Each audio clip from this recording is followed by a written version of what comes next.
Gear, world buffs, consumables. Everyone has access to those things. They're not special.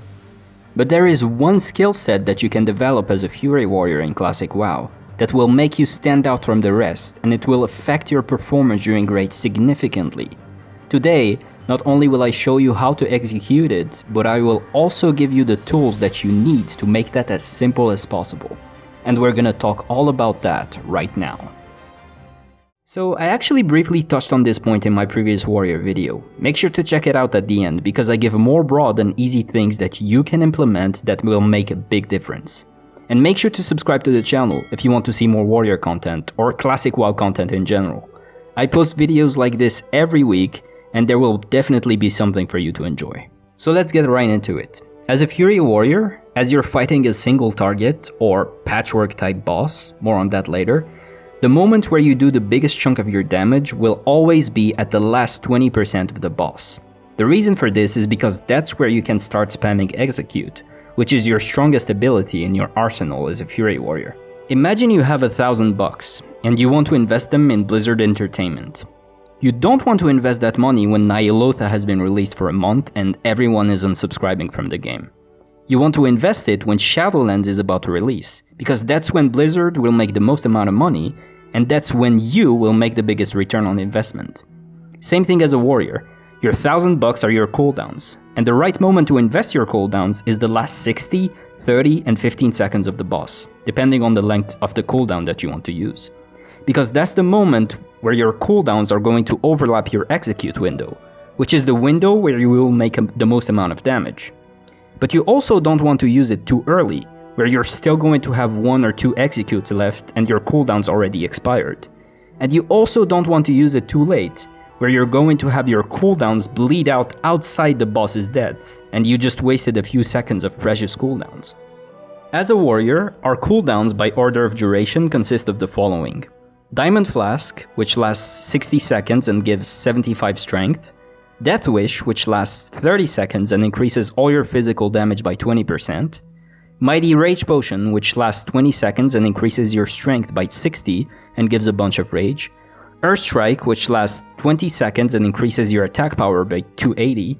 And finally, Recklessness, which lasts 15 seconds and increases your crit to pretty much 100%. So as you can see, our cooldowns come in all sorts of durations, and we need to know the right moment to use them to make them as effective as possible.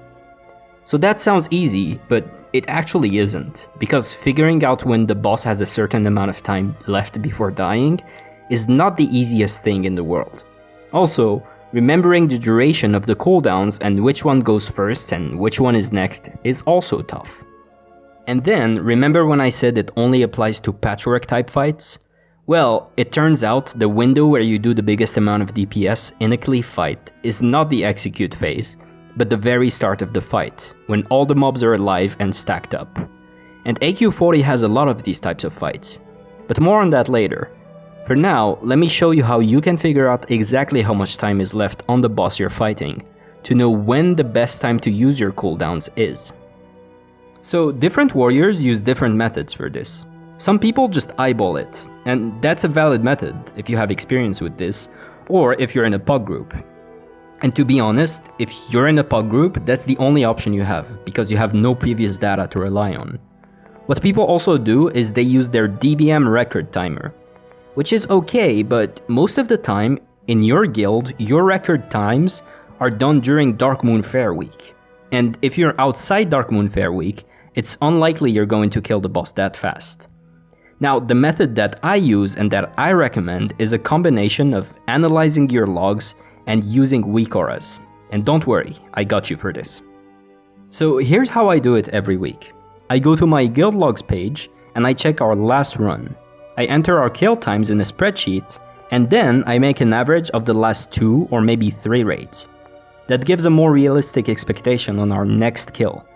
I also try to avoid to include the Dark Moon Fair weeks, because we're most likely not going to break our kill record times outside of Dark Moon Fair Week. If it is DMF week, however, I make an average of the last DMF week kill times and work with those. With the kill times figured out, I go in-game and I enter the data I gathered in a weak aura that I made specifically for this purpose. The weak aura will then calculate the last 60 or 30 or whatever seconds are left on the boss, and it will give me an alert depending on which options I selected in the weak aura to know when I can use my cooldowns. This is the method I use, and this is what I recommend anyone in a stable guild to use. By the way, the links to the spreadsheet and the weak aura I use are in the description for you to use for free, so enjoy. I tried to make the weak aura as simple as possible to use. The way it works is you simply have to install it, and after that you just go to the weak aura and click on custom options. That will bring up a menu showing every boss in AQ40.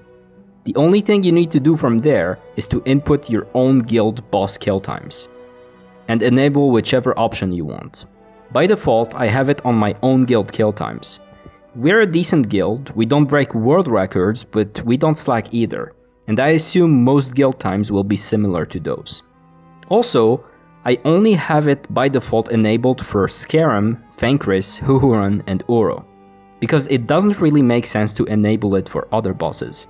And finally, by default, it assumes you don't have Earthstrike and only have Diamond Flask. More on that later.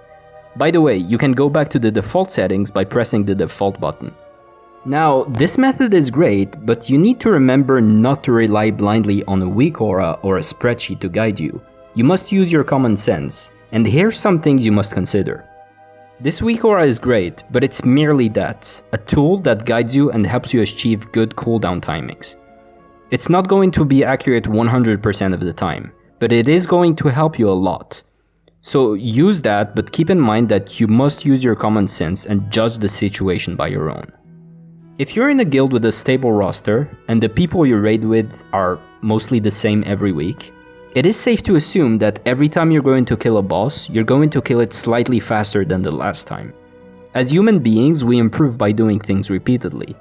And also, people get more gear as they do more raids. So when you're checking the kill times of the last 2 or 3 raids you did, make sure to subtract 1 or 2 seconds to the average, just to account for that. If you're noticing that the boss is dying faster or slower than usual for whatever reason, mages all got an ignite proc, the raid leader decided to change strategy, it's DMF week, you wiped previously, basically, keep an eye on the boss health. And if you're noticing that it's dying faster or slower than usual, you must disregard the weak aura and go with your gut, and use your cooldowns when you think they should be used. As I said before, DMF week is a special case. The best guess you can make for DMF week is by using the last DMF week kill times and subtract a few seconds from that. And again, don't rely blindly on the weak aura. Use your common sense, figure out if the boss is dying faster than usual. This weak aura is a tool to guide you, but you can't rely on it 100% of the time. I touched on this earlier, but in AQ40, there's a lot of bosses where you can't just wait for the last 60, 30, or 15 seconds of the boss to use your cooldowns. That's why I disabled some of them by default in the weak aura.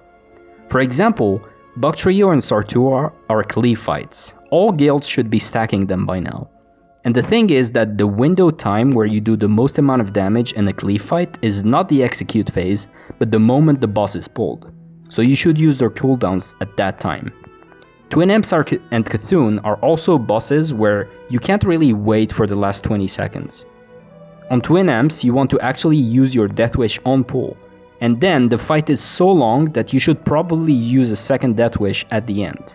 On Cthulhu, the best time to use your cooldowns is as soon as Cthulhu is weakened. All the raids should do the same so that you burn him down in one phase transition. And then there's Viscidus, which is a fight where you don't really do any DPS, so he doesn't count. Again, by default, those bosses are disabled on the weak aura, but if you want, you can enable them for whatever reason. And finally, by default, the weak aura assumes you don't have Earthstrike yet. This should require a video by its own, but to know which trinket you should use on which fight, you must first determine how fast you clear the instance. And then you must know how fast the boss you're killing takes to die, and whether it's a cleave fight or a single target fight. This is what the weak aura options should look like for you if you have Earthstrike for most people in decently good guilds. And if you want me to get more in depth on this subject of which trinket you should use, let me know in the comments and I will consider making a video on it. That's all I got for today, guys. If you haven't already, make sure to subscribe to the channel. I post classic WoW content every week, and whether you're a warrior or any other class, there will be something for you in this channel, so make sure to subscribe so you don't miss anything. With that said, make sure to have fun, take care of yourselves and your loved ones. Bye for now.